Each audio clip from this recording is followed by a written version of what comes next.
Hi friends, welcome है आप सभी का। नमस्कार, जोहार। आज हम लोग बात करने वाले हैं Ranchi university BA economics honours semester 1 का पिछले साल का क्वेश्चन का पूछा हुआ, ठीक है, और विथ आंसर जानेंगे आंसर के साथ। ठीक है, तो चलिए देखिए, आप 22-26 सेशन के हो या 23-27 के हो या 24-28 के हो, आपको क्या पढ़ना है इकोनॉमिक्स में? तो आपको पढ़ना है इकोनॉमिक्स मेजर पेपर। देख लीजिए एक बार टॉपिक, मैं भी भूल गया, मिक्रो इकोनॉमिक्स पढ़ना है। ठीक है, चलिए, तो मिक्रो इकोनॉमिक्स पढ़ना है हमें, और 22-26 का पूछा हुआ क्वेश्चन पेपर है। Full mark 75। पास करने के लिए आपको 30 अंक लाना होगा। ठीक है, टाइमिंग जो है आपको 3 घंटा दिया जाता है, और क्वेश्चन का आंसर आप हिंदी या इंग्लिश किसी में भी कर सकते हैं। पेपर आपका 2 भागों में बटा रहेगा, group A and group B. सबसे बड़ी बात यहाँ पे कि परीक्षार्थी यथासंभव अपने ही शब्दों में उत्तर दे। ठीक है, यानी कि आपको जो है अपने भाषा में प्रयोग करना है, किताबी भाषा का प्रयोग कम से कम करना है। ओके, यहाँ पे बोला भी गया कि candidate are required to give their answer in their own word as far as practicable, यानी कि जहां तक संभव हो। ठीक है, किताबी भाषा का प्रयोग ना करें। तो सबसे पहले 1 मार्क्स वाले 5 क्वेश्चन है, इन सभी को अभी हम लोग सॉल्व करके देखेंगे। ठीक है, 5 क्वेश्चन है 1 मार्क्स वाले, लिखने आए थे परिभाषा। उसके बाद 5-5 मार्क्स वाले 2 क्वेश्चन आए हैं। ठीक है, कितना हो गया? 15 नंबर। ये ग्रुप ए 15 मार्क्स का है, ग्रुप ए 15 मार्क्स का। ठीक, और ग्रुप बी 60 मार्क्स का, कुल मिला के 75 हो जाता है आपका। ग्रुप ए में जो 5 मार्क्स वाले क्वेश्चन थे, इसका आंसर आपको करना है 150 शब्दों में। कितना? 150, यानी कि एक खड़ा पन्ना का एक खड़ा पन्ना का एक साइड और दूसरा आधा पेज, या फिर एक खड़ा पन्ना का दोनों साइड में कर दीजिए, ज़्यादा अच्छा रहेगा। एक खड़ा पन्ना का दोनों साइड मतलब 2 पेज में आंसर कीजिए। और 15 मार्क्स का जो आंसर है, इसको आपको 3 खड़ा पन्ना में करना है। कितना? 3 खड़ा पन्ना। ठीक है, अगर लिखने की स्पीड कम है तो आपको 2 खड़ा पन्ना में आंसर करना है, मतलब 4 पेज।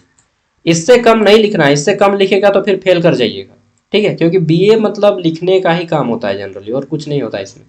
नॉलेज का टेस्ट आपका कम है, बेसिक सबसे ज़्यादा जो है आपको राइटिंग स्किल पे फोकस करना है। ठीक है, तो चलिए देखते हैं 15 मार्क्स वाले किन्हीं 4 प्रश्नों के आंसर करने हैं। टोटल 6 क्वेश्चन है, किसी 4 को आंसर करना है। ठीक है, और अब हम आपको क्वेश्चन नंबर 9 तक, अब इसका हम लोग क्वेश्चन और सॉल्यूशन दोनों दिखाते हैं।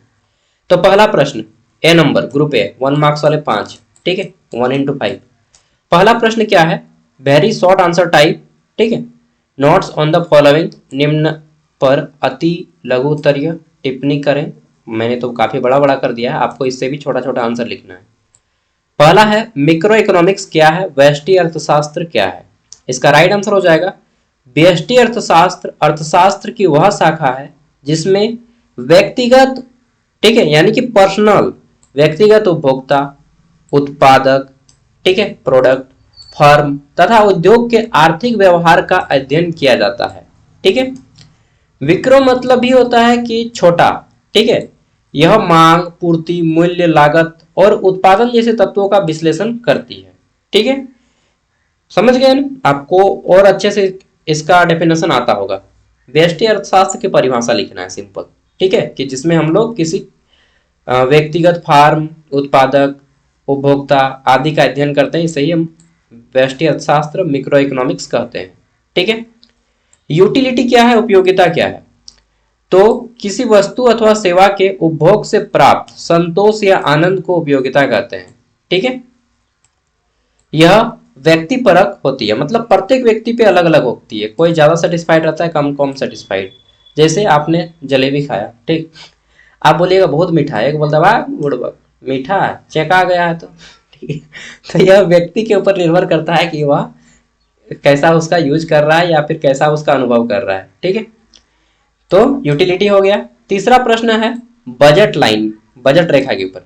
तो बजट रेखा वह रेखा होती है जो उपभोक्ता की आय और वस्तुओं के मूल्यों, ठीक है, को ध्यान में रखते हुए उन सभी संभावित संयोजनों को दर्शाती है जिन्हें वह खरीद सकता है।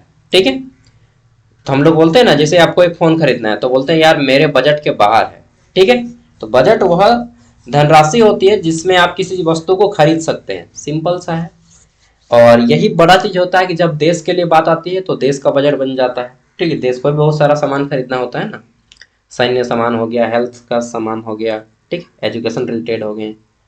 नेक्स्ट है हमारा चौथा, लो डिमांड, मांग का नियम क्या है, या डिमांड ऑफ लॉ हम बोल सकते हैं, या लॉ ऑफ डिमांड, ठीक है। तो लॉ ऑफ डिमांड क्या कहता है, मांग का नियम, पूर्ति का नियम, ऐसा क्वेश्चन आएगा आपको, ठीक है। मांग का नियम क्या कहता है, इस नियम के अनुसार अन्य सभी परिस्थितियां समान रहने पर, यानी कि अन्य बातें समान रहने पर वस्तु के मांग घटने से उसकी सॉरी वस्तु का जब कीमत घट जाता है, मूल्य घट जाता है, तो वो उसकी मांग बढ़ जाती है, ठीक है। जैसे पहले मकई जो रहा था 50 रुपया किलो, कोई नहीं खाता था, बहुत महंगा, केवल अमीर लोग खाते थे। जैसे ही इसका मूल्य घट गया तो आदमी 2-2 किलो झर भर भर के लाता है, घाटा, ठीक है, लेटो, तो पीठा, ठीक है, तो सिझा के, तो भूंज के, तो पका के, अलग अलग तरीके से खाता है, ठीक है। वही चीज है कि मांग का नियम क्या कहता है कि अन्य परिस्थितियां समान रहने पे वस्तु के मूल्य में घटने पर उसकी मांग बढ़ती है तथा मूल्य बढ़ने से मांग घटती है, ठीक है। मूल्य और मांग का संबंध विपरीत होता है, ठीक है। Lower the price higher the demand, higher the price lower the demand, ये पढ़े हैं सब कोई, मैंने इकोनॉमिक्स पढ़ा है 12th में, तो थोड़ा बहुत मालूम है। 1 मिनट रुकिएगा, ठीक है,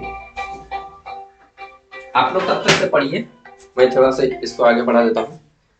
हेलो, हाँ सर बोलिए, जल्दी बोलिए, कहाँ आप हैं, कहाँ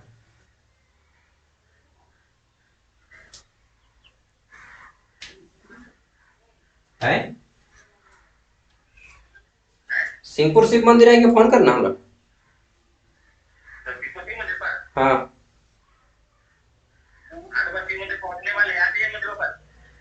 ठीक है, जा रहे हैं हम, थोड़ा क्लास कर रहे हैं ऑनलाइन, ठीक ना, तो जा रहे हैं 5 मिनट में, 5 मिनट में जा रहे हैं, 5 मिनट में। अरे यार एगो ऑनलाइन सामान मंगवाए हैं, चलिए। सोशल वेलफेयर, सामाजिक कल्याण क्या है, तो सामाजिक कल्याण का तात्पर्य, ठीक है, समाज के सभी वर्गों की आर्थिक तथा सामाजिक उन्नति से है, ठीक है।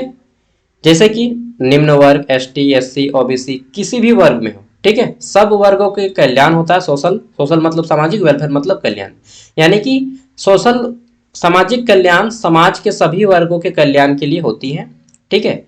इसमें आय का समान वितरण, रोजगार, शिक्षा, स्वास्थ्य आदि का विकास सम्मिलित होता है, ठीक है। सभी चीज, एजुकेशन भी प्रॉपर मिलना चाहिए, हेल्थ भी अच्छा से मिलना चाहिए, रोजगार भी अच्छा से मिलना चाहिए, ठीक है। तो ये 1 मार्क्स वाले क्वेश्चन थे। आगे देखते हैं, अगला प्रश्न है, उपभोक्ता के बचत की अवधारणा की व्याख्या करें। इंग्लिश में explain the concept of consumers surplus, ठीक है। तो देखिए, उपभोक्ता अधिशेष की अवधारणा, यार मेरा माइंड थोड़ा उधर है, ध्यान तो उधर है कि भाई सामान लेना है, जाने दीजिए, 5 मिनट रिलैक्स कीजिए। उपभोक्ता के बचत की अवधारणा की व्याख्या करें, इंग्लिश में है, ठीक है। और इसका कंप्लीट नोट्स आपको ऐप पे मिल जाएगा, ऐप जो लोग इंस्टॉल नहीं किए हैं इंस्टॉल कर लीजिएगा, ठीक है। और ऐप का प्राइस है 60 रुपया, अगर आप 60 रुपया पे करते हैं तो आपका ये ऐप पूरा लाइफ टाइम के लिए फ्री हो जाएगा, मतलब सेमेस्टर 1 से 8 तक कंप्लीट कराया जाएगा 60 रुपया में, ठीक है। ऑल सब्जेक्ट, मेजर, माइनर, सेक, भेक, जितना है एसी पेपर, सब का नोट्स मिलेगा और वीडियो मिलेगा ऐप पे। और अगर आप नहीं करना चाहते हैं तब भी कोई बात नहीं, फ्री में इंस्टॉल कीजिए, फ्री में भी बहुत सारा कंटेंट है। इंस्टॉल करके हर किसी को रख लेना है, इंस्टॉल करके अपना मोबाइल नंबर और नाम देके लॉगिन करके रख लीजिएगा, बहुत सारा फ्री भी वीडियो है, फ्री वीडियो सब देखिए अगर नहीं करना है तो, ठीक है। चलिए, तो है हमारा नियामक अर्थशास्त्र, नॉर्मेटिव इकोनॉमिक्स। इसमें क्या होता है कि क्या होना चाहिए, एक्चुअल में क्या होना चाहिए, इसका हम लोग स्टडी करते हैं। यह मूल्य आधारित होता है, ठीक है, और नीतियों के निर्माण से जुड़ा होता है, ठीक है। उदाहरण के लिए बेरोजगारी कम करने के लिए सरकार को रोजगार योजनाएं बनानी चाहिए, ठीक है। हेल्थ को कम करने के लिए, स्वास्थ्य को अच्छा करने के लिए स्वास्थ्य सुविधाएं दी जानी चाहिए, इन सब का पढ़ाई किया जाता है। अच्छा, मैंने ये इसको नहीं दिखाया था ना, सॉरी, एक पेज मैंने स्किप कर दिया था, ये वाला, ठीक है। हाँ, एक पेज मैंने स्किप कर दिया, ये छठा क्वेश्चन था। उपभोक्ता अधिशेष, कंज्यूमर सरप्लस की अवधारणा को मार्शल ने प्रस्तुत किया था, कौन मार्शल, प्रोफेसर मार्शल, ठीक है। इसके अनुसार जब कोई उपभोक्ता किसी वस्तु, ठीक है, किसी वस्तु के लिए जितनी अधिकतम कीमत चुकाने को तैयार होता है, 5 लाख, 7 लाख, 10 लाख, जितना अधिक चुकाने को तैयार है, वास्तव में जितनी कीमत चुकाता है उसके अंतर को उपभोक्ता अधिशेष कहा जाता है, ठीक है। उपभोक्ता अधिशेष फॉर्मूला है, लिख लीजिएगा, कुल अपेक्षित मूल्य माइनस वास्तविक व्यय। यह उपभोक्ता की संतुष्टि को मापने का एक तरीका है, सेटिस्फेक्शन लेवल इसमें मापा जाता है। ठीक है। अगला है हमारा distinguish between normative and positive economics. नियामक और सकारात्मक अर्थशास्त्र के बीच अंतर स्पष्ट करें। ठीक है। तो सकारात्मक अर्थशास्त्र, पॉजिटिव इकोनॉमिक्स क्या है? यह अर्थशास्त्र की वह शाखा है, अर्थशास्त्र का एक भाग है जिसमें हम लोग क्या है इसका अध्ययन करते हैं। ठीक है। क्या है अध्ययन मतलब क्या क्या है भाई, कौन सा सामान है। ठीक है। और हम लोग जैसे बोलते चप्पल है, हम बोले नहीं क्या होना चाहिए मेरे लिए, वो हो जाता फिर आपका नियामक में। ठीक है। तो आंकड़ों की इसमें हम लोग क्या है एक्चुअल पे ध्यान देते हैं कि व्हाट क्या, आंकड़ों और वस्तुनिष्ठ अध्ययन पर जोर देते हैं। ठीक है। जैसे कि भारत में बेरोजगारी दर 7% है। ठीक है, गलत है, ज्यादा है। ठीक है। तो क्या है सकारात्मक बल देता है और क्या होना चाहिए नियामक बल देता है। इस वर्ड को नोट कर लीजिएगा, इसको हाईलाइटेड करके लिखना है आपको। ठीक है, एग्जाम में। अब ग्रुप बी शुरू होता है जिसमें आपका लॉन्ग आंसर टाइप है। पहला प्रश्न है यहाँ पे लॉन्ग आंसर में, एक्सप्लेन द एप्लीकेशन, ठीक है, of in difference curve analysis. ठीक है, अभिमान वक्र विश्लेषण के अनुप्रयोग की व्याख्या करें। 15 मार्क्स का है। ठीक है। तो मुझे ना जाना होगा, नहीं तो वो आदमी परेशान हो जाएगा कि यार आप बुला लिए और फिर आए नहीं आप ही। ठीक है। तो आप लोग पढ़ लीजिएगा नोट्स, मैं वीडियो का डिस्क्रिप्शन में दे दे रहा हूँ। सॉरी यार, मैं चाहता था कि क्लास कंप्लीट करूँ, लेकिन और बीच में अगर फिर बंद कर दूंगा ना तो मुझे फिर से क्लास को शुरू करना पड़ेगा। ठीक है। तो जो लोग नहीं लेना चाहते हैं वो लोग स्क्रीनशॉट मार के रख लीजिएगा, क्योंकि पीडीएफ तो आपको मिलेगा नहीं, पीडीएफ ऐप परचेज करेंगे तभी मिलेगा। ठीक है, इसलिए स्क्रीनशॉट मार के रख लीजिए। मैं कहता हूँ खरीद लो ना यार, एक बार खरीदिएगा तो पूरा 4 साल के लिए फ्री हो जाएंगे। ठीक है, चलिए जैसी आपकी मर्जी, आगे देख लेते हैं। तो नेक्स्ट यहाँ से फिर आपको निष्कर्ष, प्रत्येक क्वेश्चन में आपको कंक्लूजन लिखना है, निष्कर्ष लिखना है। ठीक है, इससे आपका क्वेश्चन आंसर अच्छा हो जाएगा। और आपको एग्जाम में 2 पेन का प्रयोग करना है, ब्लैक एंड ब्लू। ठीक है, 2 पेन का प्रयोग कीजिएगा तो आपका आंसर और अच्छा रहेगा। ब्लैक पेन से आप क्वेश्चन को एक बार अच्छे से लिख लीजिएगा। ठीक है, और ब्लू पेन से आंसर को लिखिएगा। इसके अलावा ब्लैक पेन से आपको हाईलाइटेड करना है इस तरह से। ठीक है, और अंडरलाइन भी करते जाना है। ठीक है, और कुछ कुछ हिंदी मीडियम वाले स्टूडेंट इंग्लिश वर्ड का भी 1-2 को जैसे निष्कर्ष लिख रहे हैं तो यहाँ पे इंग्लिश में लिख दीजिएगा कंक्लूजन। ठीक है, कंक्लूजन इंग्लिश में भी आपको थोड़ा थोड़ा ब्रैकेट करके लिखना है। इससे पता चलता है एग्जामिनर को कि भाई बंदा इंग्लिश भी जानता है या बंदी इंग्लिश भी जानती है। ठीक है, एकदम बुड़बक नहीं है, समझ रहे हैं ना। तो अगर आप इंग्लिश का प्रयोग कर सके थोड़ा बहुत तो इंग्लिश का प्रयोग कीजिएगा एंड हाईलाइट कीजिएगा। चलिए आगे देखते हैं। तो लगता है उन लोग आ गया यार, पता करते करते, नहीं तो उनको जा रहे हैं। सॉरी, मैं क्लास नहीं ले पाया कंप्लीट। और इसके बाद माइनर पेपर आपका क्या है कमेंट कर दीजिएगा, माइनर पेपर भाई मैं जल्द लाऊंगा। ठीक है, और यहाँ से हमारा कंप्लीट हो जाता है। ठीक है, उम्मीद है कि सब कोई स्क्रीनशॉट मार लिए होंगे। जो लोग ऐप परचेज नहीं करेंगे, ऐप परचेज करना है तो लिंक आपको वीडियो के डिस्क्रिप्शन में मिल जाएगा। ठीक है, कोई भी प्रॉब्लम होगा तो आप हमें इस नंबर पे कांटेक्ट कर लीजिएगा। नंबर हालांकि दिया गया है फिर भी मैं दे देता हूँ। ठीक है, 8986607541, इस नंबर पे कांटेक्ट कर लीजिएगा अगर पेमेंट्स रिगार्डिंग कुछ भी प्रॉब्लम होता है तो। ओके बाय, थैंक यू, मिलते हैं अगली वीडियो में।